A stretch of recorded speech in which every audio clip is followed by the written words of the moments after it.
rappresentante in questo momento di Amnesty International. 4 aprile 1968.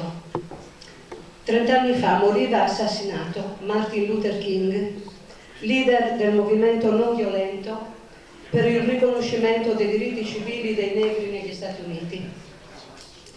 Il suo messaggio di libertà, di giustizia, di uguaglianza insegna che la dignità di un popolo va rispettata e riconosciuta.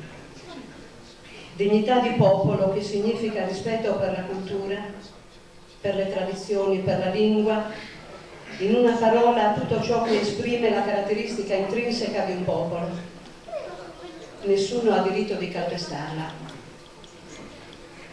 Noi, popolo sardo, oggi chiediamo il riconoscimento della dignità del nostro essere sardi, insieme a tutti i popoli, dal Kurdistan al Tibet, dall'Armenia al Kosovo, dal Pakistan al Myanmar, fin sulle montagne del Chiapas, con la resistenza delle popolazioni indigene, insieme all'esercito zapatista di liberazione nazionale. Ya basta.